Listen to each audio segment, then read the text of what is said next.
Hello everyone, MIQ में आपका स्वागत है। मैं हूं ऋषभ द्विवेदी। आज है 17 जुलाई और 17 जुलाई से करंट अफेयर्स के जितने भी इंपॉर्टेंट क्वेश्चन बनेंगे सारे हम इस वीडियो में कवर करेंगे। तो चलिए देख लेते हैं आज के हमारे करंट अफेयर्स के वीडियो टॉपिक्स।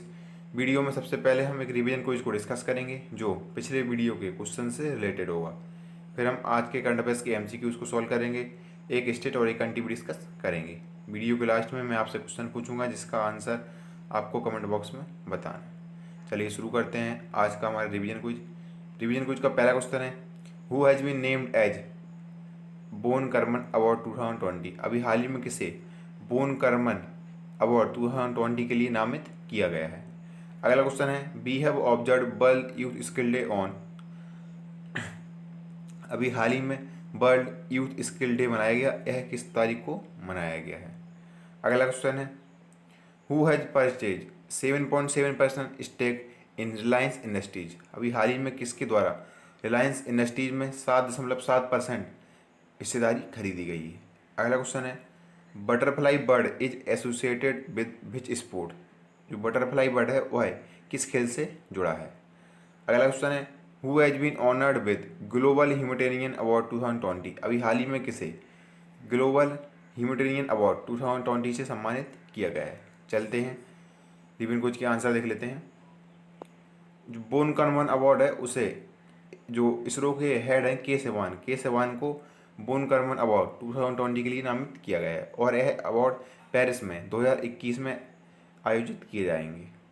अगला क्वेश्चन था कि वर्ल्ड यूथ स्किल डे कब मनाया गया, तो वर्ल्ड यूथ स्किल डे को 15 जुलाई को मनाया गया। वर्ल्ड यूथ स्किल डे को यूनाइटेड नेशंस के द्वारा 15 जुलाई को मनाया गया।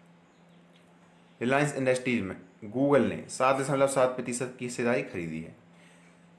रिलायंस ने अभी हाल ही में कुछ दिनों में अपनी काफ़ी हिस्सेदारी बेच दी है। सबसे पहले रिलायंस में हिस्सेदारी फेसबुक ने खरीदी थी और कितनी खरीदी, 9.9%। अब सबसे ज़्यादा किसने खरीद ली है, गूगल ने खरीद ली 7.7%। तो आप गूगल की याद रखिए और फेसबुक की याद रखिए। अगला क्वेश्चन था कि बटरफ्लाई बर्ड किससे संबंधित है, तो बटरफ्लाई बर्ड है वो स्विमिंग से संबंधित है। बटरफ्लाई बर्ड किससे संबंधित है, तो बटरफ्लाई बर्ड स्विमिंग से संबंधित है। ग्लोबल ह्यूमैनिटेरियन अवार्ड 2020 से सचिन अवस्थी को सम्मानित किया गया है। सचिन अवस्थी को ग्लोबल ह्यूमैनिटेरियन अवार्ड 2020 से सम्मानित किया गया है। चलते हैं आज के करंट अफेयर्स के MCQ सॉल्व कर लेते हैं। पहला क्वेश्चन है, हाल ही में एलिस फाकराक ने प्रधानमंत्री पद से इस्तीफा दे दिया है, वे किस देश के प्रधानमंत्री थे। तो एलिस फाकराक ट्यूनीशिया के प्रधानमंत्री थे और इन्हीं ने हाल ही में अपने यहाँ चलते प्रोटेस्ट के कारण प्रधानमंत्री पद से इस्तीफा दे दिया है। इस क्वेश्चन का ऑप्शन बी सही है। ये हैं एलिस फाकराक और यही ट्यूनीशिया के प्रधानमंत्री थे। ट्यूनीशिया की कैपिटल है ट्यूनिस और ट्यूनीशिया के प्रेजेंट टाइम पर प्रेसिडेंट है कैस सैयद। अगला क्वेश्चन है, हाल ही में स्पोर्ट्स अड्डा के ब्रांड एम्बेसडर के रूप में किसे नियुक्त किया गया है। तो अभी ब्रेटली को स्पोर्ट्स अड्डा के ब्रांड एम्बेसडर के रूप में नियुक्त किया गया है।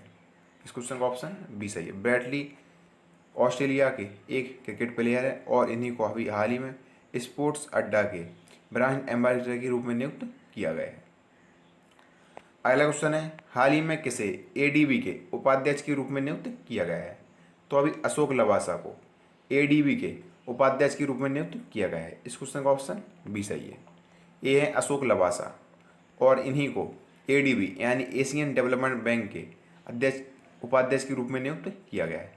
अशोक लवासा वर्तमान में भारत के चुनाव आयुक्त हैं और वह ADB में उपाध्यक्ष की जगह जो दिवाकर गुप्ता थे उनका स्थान लेंगे।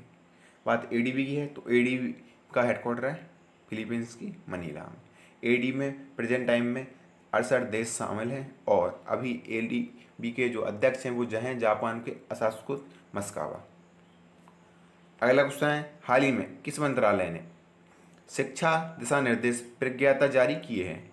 तो अभी MHRD मिनिस्ट्री ने शिक्षा के लिए दिशा निर्देश जो ऑनलाइन शिक्षा चल रही है उसके दिशा निर्देश जारी किए हैं और उसका नाम क्या है, प्रज्ञाता। तो इसे HRD मंत्रालय ने यानी मानव संसाधन विकास मंत्रालय ने जारी किए हैं। इस क्वेश्चन का ऑप्शन सी सही है।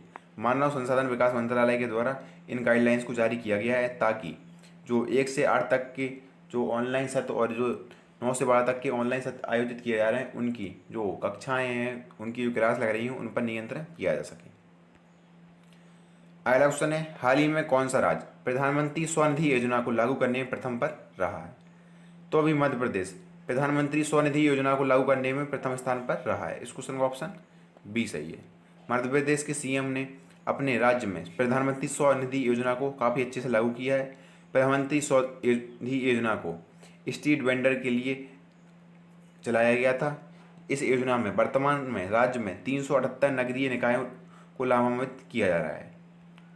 अगला क्वेश्चन है, हाल ही में किस एयरपोर्ट पर देश की पहली संपर्क रहित पार्किंग बनाई गई है? तो अभी हैदराबाद एयरपोर्ट यानी राजीव गांधी इंटरनेशनल एयरपोर्ट को ये हैदराबाद एयरपोर्ट के नाम से जाने हैं, वहीं पर देश की पहली संपर्क रहित पार्किंग बनाई गई है। इस क्वेश्चन का ऑप्शन ए सही है। हैदराबाद इंटरनेशनल एयरपोर्ट कोविड-19 के बीच सुरक्षित हवाई अड्डा प्रदान करने के लिए भारत की पहली पूरी तरह से संपर्क रहित एयरपोर्ट कार पार्किंग की शुरुआत की है। हैदराबाद किसकी कैपिटल है? तो हैदराबाद तेलंगाना की कैपिटल है।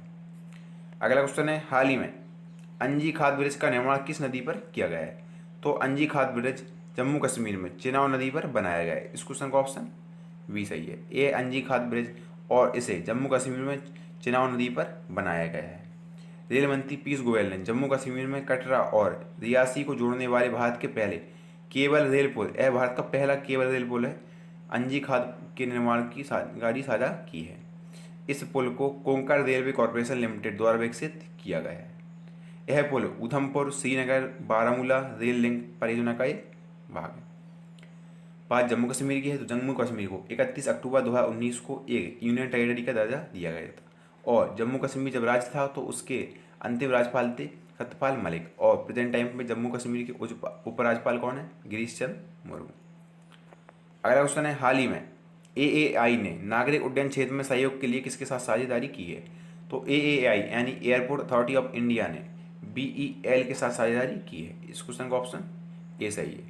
एयरपोर्ट अथॉरिटी ऑफ इंडिया के द्वारा BEL यानी भारत इलेक्ट्रॉनिक्स लिमिटेड के साथ एक साझेदारी की गई है। इस समझौता ज्ञापन का उद्देश्य एशिया प्रशांत क्षेत्र में हवाई एयरपोर्ट कारोबार में उभरते वैश्विक बाजारों में शामिल होना है। अगला क्वेश्चन है, हाल ही में रेलवे द्वारा पोस्ट कोविड कोच का निर्माण किया गया है, यह किस फैक्ट्री में बनाया गया है? तो रेलवे ने एक पोस्ट कोविड कोच का निर्माण किया है जो कोविड-19 के चलते अपने यात्रियों की सुरक्षा करने में सक्षम है और यह कोच कपूरथला कोच फैक्ट्री में बनाया गया है। इस क्वेश्चन का ऑप्शन बी सही है। रेलवे ने इस पोस्ट कोविड कोच को कपूरथला फैक्ट्री में बनाया है। भारतीय रेलवे के इस कोविड-19 वायरस के संक्रमण को फैलने से रोकने के प्रयास में एक नया अत्याधुनिक सुविधाओं को लैस पोस्ट कोविड कोच विकसित किया गया है। भारतीय रेलवे की है तो प्रेजेंट टाइम पे हमारे रेल मंत्री पीयूष गोयल। अगला क्वेश्चन है, हाल ही में किस देश ने दूरसंचार उपग्रह APS स्टार 6D लॉन्च किया है? तो अभी चीन ने एक दूरसंचार उपग्रह जिसका नाम है AP स्टार लॉन्च किया है। इस क्वेश्चन का ऑप्शन ए सही है। चीन के द्वारा इस दूरसंचार उपग्रह को लॉन्च किया गया है।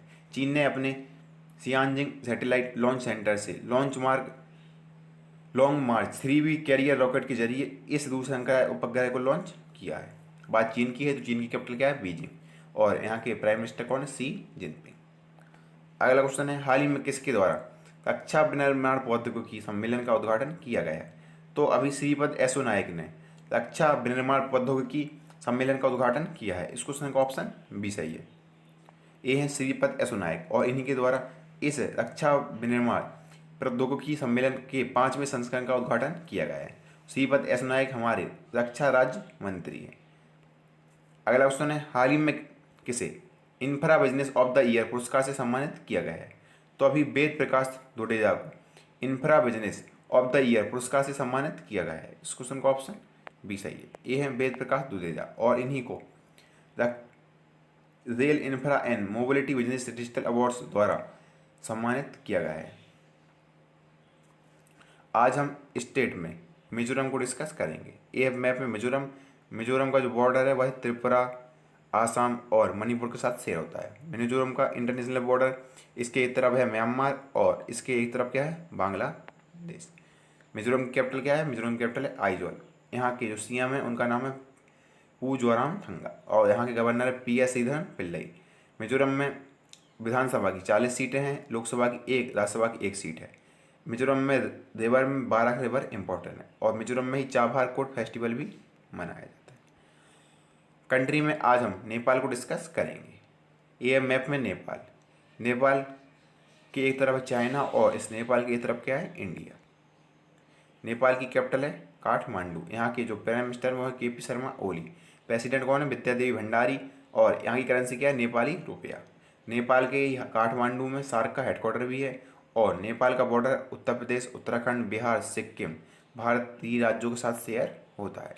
और नेपाल ने ही हाल ही में अपना नया मैप जारी किया था, जिसने नेपाल ने भारत के उत्तराखंड के 3 हिस्से लिम्पीधुरा, लिपुलेख और कालापानी को अपना क्षेत्र बताया था। और नेपाल ने हाल ही में भारत के सभी न्यूज चैनल्स को बैन कर दिया, केवल दूरदर्शन को छोड़कर। पिछले वीडियो क्वेश्चन का आंसर है, हाल ही में किस देश ने भारत को चाबहार रेल परियोजना से बाहर कर दिया है? तो ईरान ने भारत को चाबहार रेल परियोजना से बाहर कर दिया है। इस क्वेश्चन का ऑप्शन बी सही है। चाबहार रेल परियोजना, चाबहार पोर्ट जो भारत के द्वारा विकसित किया गया था, चाबहार पोर्ट से अफगानिस्तान को जोड़ने के लिए एक परियोजना थी, जिससे ईरान ने भारत को बाहर कर दिया है। इस क्वेश्चन का ऑप्शन बी सही था। आज के लिए आपका क्वेश्चन है, हाल ही में विश्व युवा कौशल दिवस कब मनाया गया है? तो इस क्वेश्चन का आंसर आपको कमेंट बॉक्स में बताना है। इसी के साथ आज का हमारा करंट अफेयर्स का वीडियो कंप्लीट होता है। आपको ये वीडियो कैसा लगा कमेंट बॉक्स में जरूर बताएं। अगर वीडियो अच्छा लगे तो हमारे चैनल को सब्सक्राइब करें और वीडियो को शेयर करना ना भूलें। Thanks for watching.